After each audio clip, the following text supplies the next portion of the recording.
All right, 280.6. My peak was actually like 284 something. I've been bulking for basically 4 straight months, eating essentially very rarely less than 6,000, usually around, once I get to 6,000, that's usually at the end of the day. I quit counting and I usually bring another meal to bed, which is a triple decker peanut butter and a fat glass of milk, which is damn near 1,000 calories. So pretty much every day for the past 4 months, I've been eating 7,000 calories, and I am emotionally, physically, spiritually drained from eating that much food. So I've decided to stop bulking for now anyway. Peak was 284. This morning, 280 point something. So I'm going to take my calories from somewhere between 6,000 and 7,000 to about 4.5. See where that gets me. Just kind of cruise there for a little bit. See what happens. Also, a little bit tired of being fat. I'm definitely reaching or at my peak acceptable fatness. I am not supposed to be this weight. Just being alive is exhausting. Walking upstairs, I feel it. Putting on my shoes, I feel it. I can't reach my seatbelt. At first it's an amazing feeling. Like, holy shit, like I put on a ton of weight. And finally seeing how that feels, I've worked a long time to be able to get to that point. So we'll see what happens. All right, incline chest today. Did 320, yes, last week. So 325, see what happens. Oh.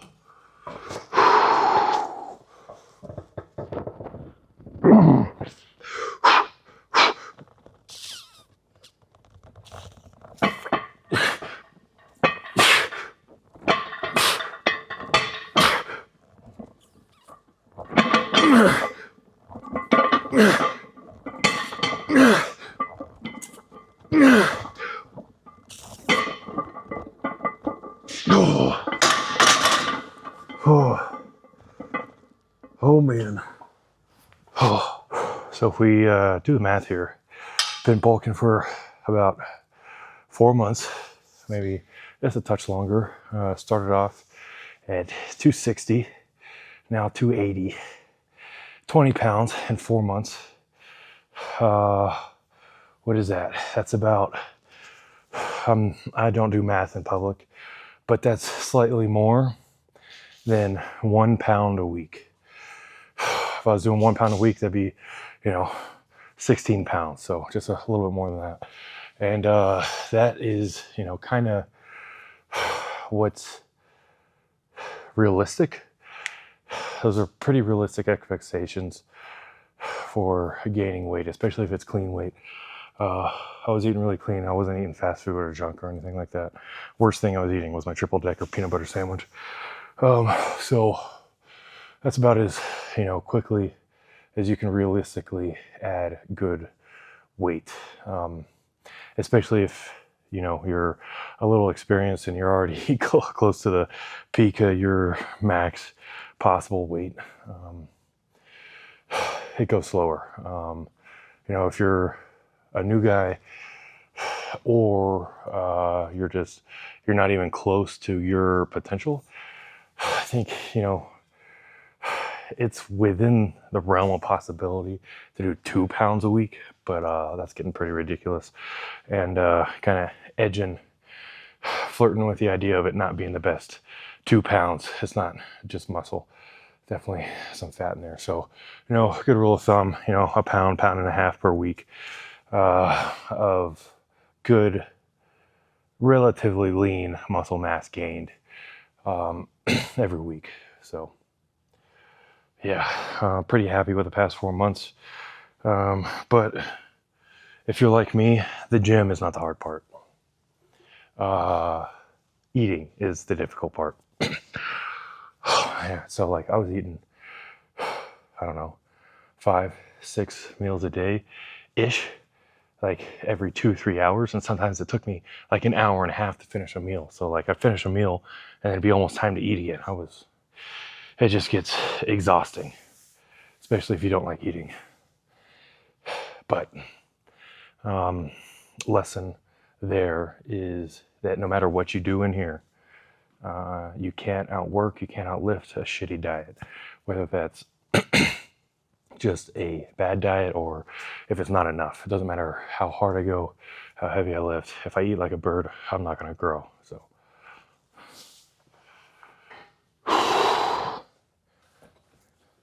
and that's nothing new. I've heard that a million times from a million different people, but unfortunately, it's true.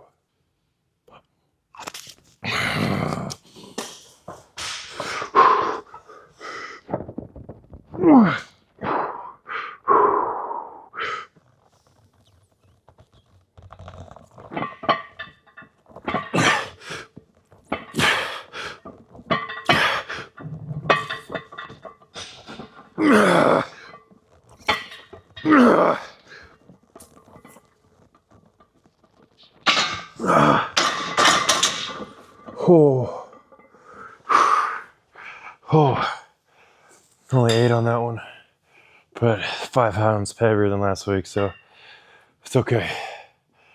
Oh man.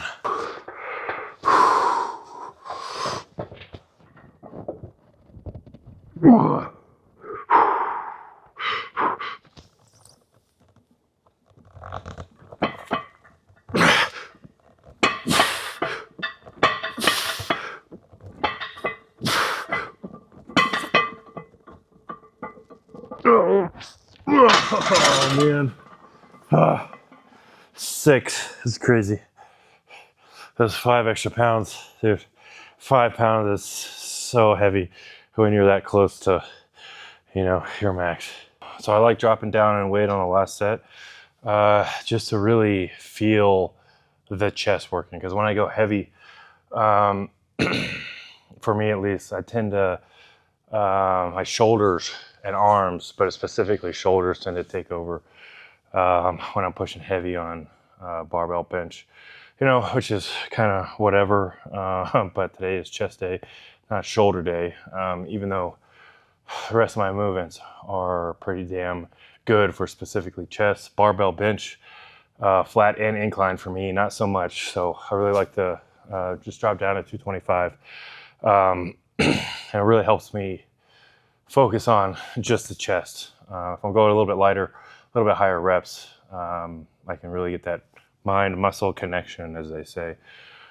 Really focus just on the chest instead of, just blowing out the shoulders a little bit. So that's what we'll do. Usually just for one set, that's enough, because I'm usually doing, more than 20 reps, and I don't feel like doing close to 100 reps of bench to start the day out. What?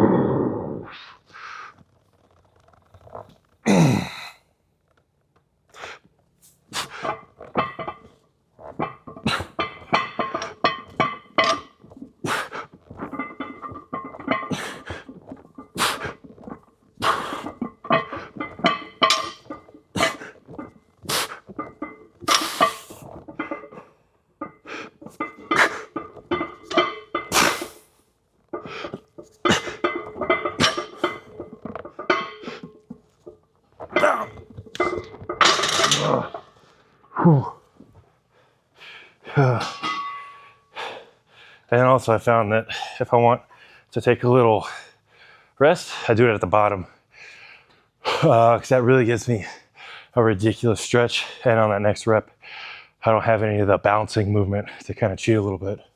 I get a little bit of rest, but I get an awesome stretch. And that next rep after the rest is really difficult. All right, back to incline cable flies. That's kind of the thing about progressive overload. You pick a schedule, you stick to it, and you just do the same thing every week. Can it get kind of boring? Yeah. Is it effective? Yeah. I mean, I don't really care that I'm doing the same thing every week. Like, I'm ADD as fuck, but that doesn't mean I need to go do CrossFit where I never ever do the same workout. Anyway, can it be boring? Yeah, absolutely. But you make it not boring by making it difficult and trying to improve every week. And it, even though on the surface it seems boring and repetitive, I got 115 pounds on cable fly. I did 17 last week. I'm going to do every goddamn thing I can to get at least 18. And when I do that, like, that feeling is what keeps me coming back here and not being bored.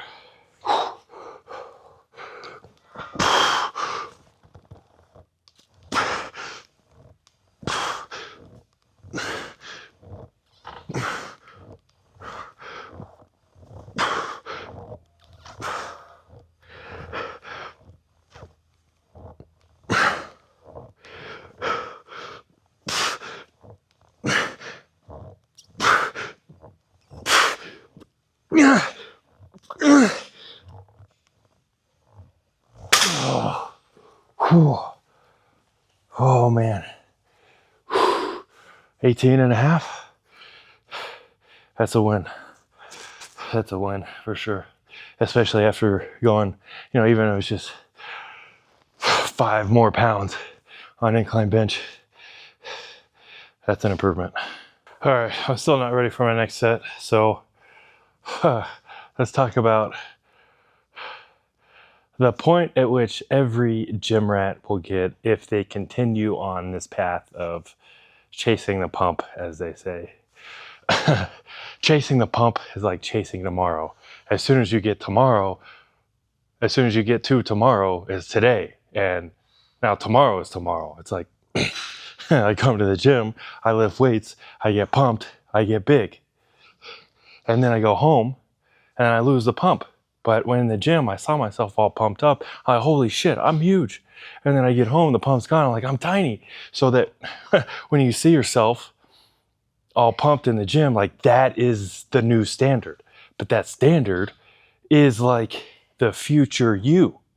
But then as soon as the future you actually is as big as the right now you is, when the right now you is pumped, the future you now has an even bigger pump. So you can never be as big as you are pumped up in the gym, especially in good lighting. And that is why every gym rat eventually develops body dysmorphia. I mean, I know it's a spectrum, and I know that's probably a touchy subject for people that like actually have it pretty bad. But nowadays, everything's a spectrum. So I think I'm entitled to say that. Like, for instance, right now I'm looking at myself. There's a mirror right here, and I see a little scrawny bitch. Especially at home when I'm not pumped, in the bathroom when like the light's super shitty. And then I saw a video of myself just standing outside doing nothing. I was like, holy shit, is that me? I'm fucking huge. But then I look in the mirror, I'm like, that's not the same person. So, that's not really, I don't know why I'm telling you this, but if you're feeling that, you're definitely not alone. You get to a point where you start seeing results, you start seeing gains, you actually get a pump, you see yourself in the gym, you're like, damn, yeah, I'm making gains. And then 20 minutes later, you get home and you see yourself in the shitty bathroom lighting with no pump anymore. You're like, oh my God, I'm a little scrawny bitch. Like, that's just how it works. My mom used to always say, moderation in everything you do. And I think a moderate amount of body dysmorphia isn't necessarily a bad thing, because that, keeps you motivated to keep chasing that pump. As long as it doesn't get too bad where all you see is only negative, and it brings you down and you lose, motivation and discipline to keep going to the gym. So if you're there and you're on the spectrum, don't worry about it. We all are.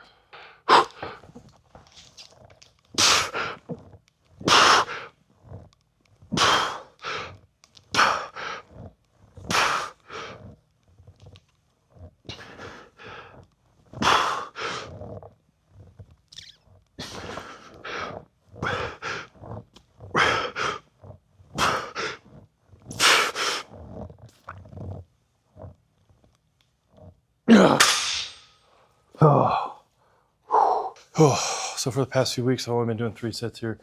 This will be my 3rd set. I think I'm gonna do this, and then I'm gonna drop down, I don't know, 70 pounds, and then do a 4th set with minimal break. Just another example of progressively overloading. Even though I am doing the same weight, but more reps this time, I'm gonna overload a little bit more by doing 1 extra set.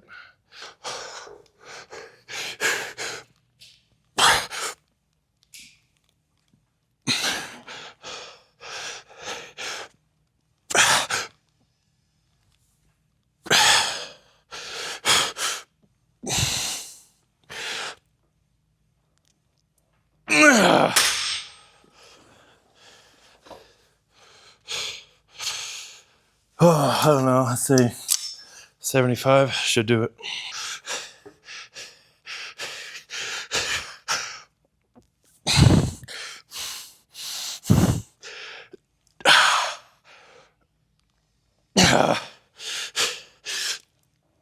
Jeez. Fuck. Dude, even though it's almost half the weight,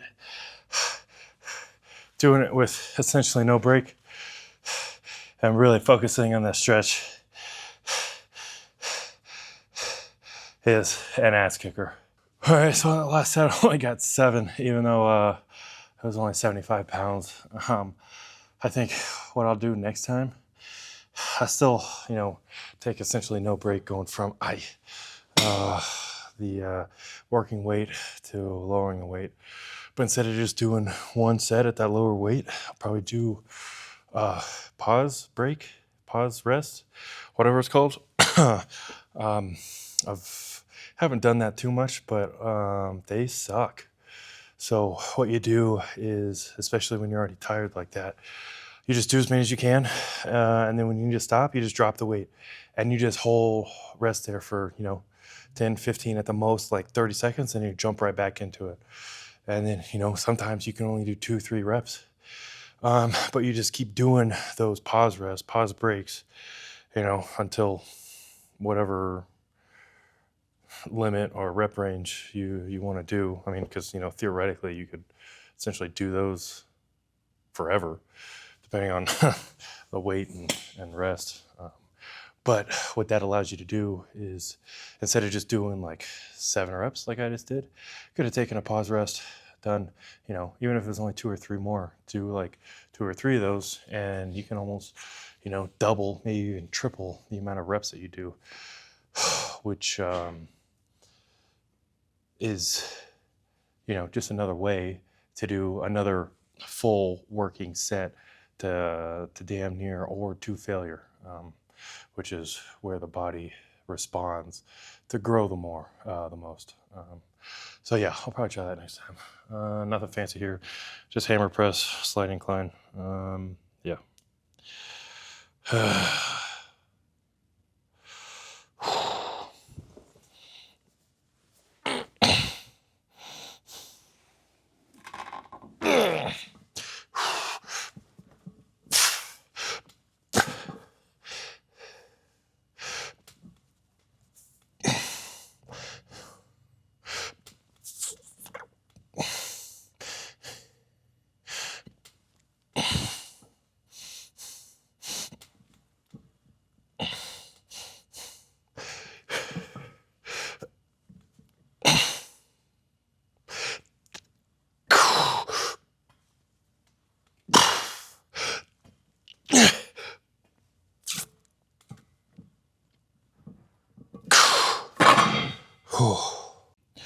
All right, I'm only gonna do 2 sets here. This will be my last one. chest is already pretty smoked. So I just want to blow it out one more time. Even if towards the end, even second half of this set, I only get like half or quarter reps at the bottom position. I just really want to focus on that lengthened position, get a really good stretch.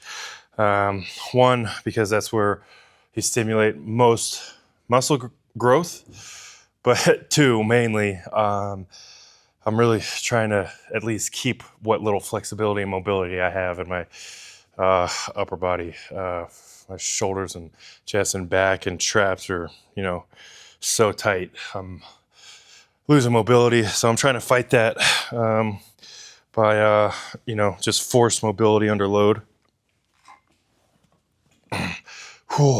So just sitting here feels amazing.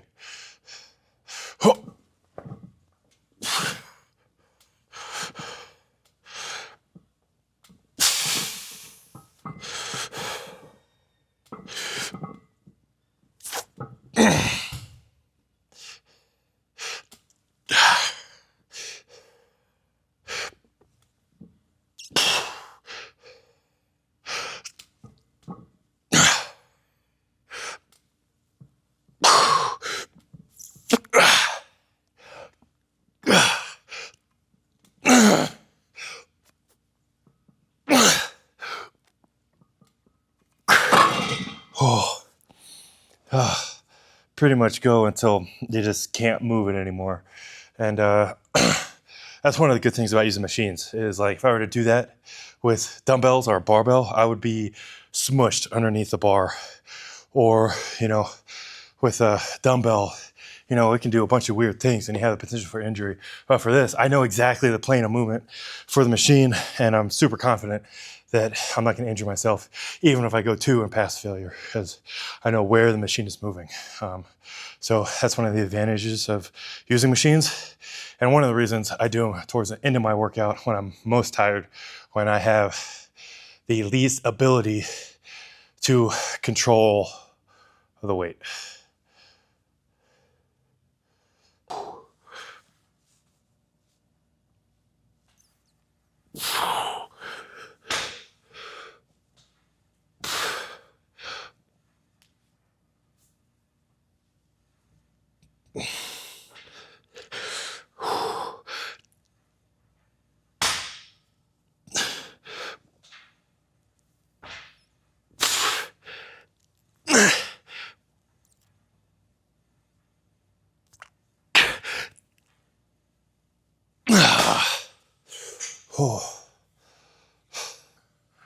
All right, man, this is it. Only doing 2 sets of arms.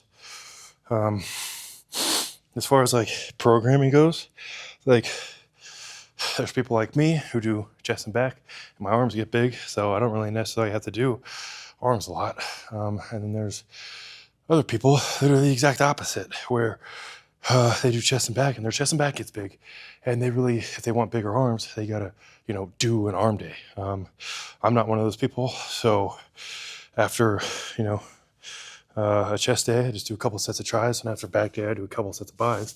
So I'm doing like 4 total sets of triceps and 4 total sets of biceps a week, and that's enough for me. So that's just kind of a thing you gotta prioritize as far as like when in the workout you do it and how often you do it, what kind of volume you do. So depending on your personal needs and goals, you can kind of tailor your lifts and your workouts and your workout orders based on those goals. For example, if I was not the type of person that I am and I needed to focus on arms more, instead of just shoulder day, I could do shoulders and arms. Or if I needed even more, I could do a shoulders and arms day. And I could start off with triceps on a chest day. I could do triceps and then move on to chest. So that's just kind of how you can program and, reorder based on, whatever goals and issues and, whatever you got. All right. Last set of the day. Try not to be a bitch here. But at the same time, I have a hard time caring about arms.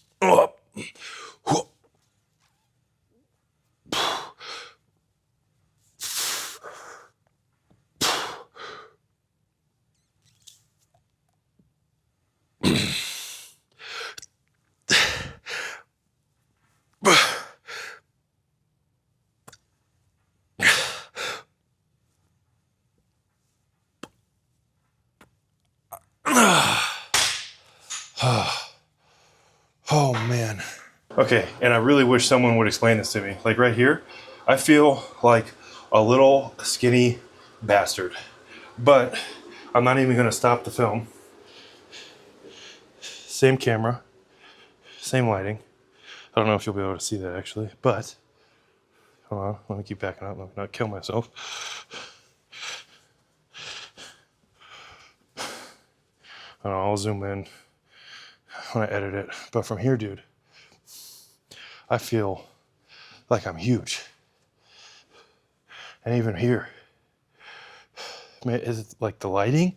Is it the distance from the mirror? Dude, what is it, man? I don't know. Can someone please explain this shit to me? It's like black magic.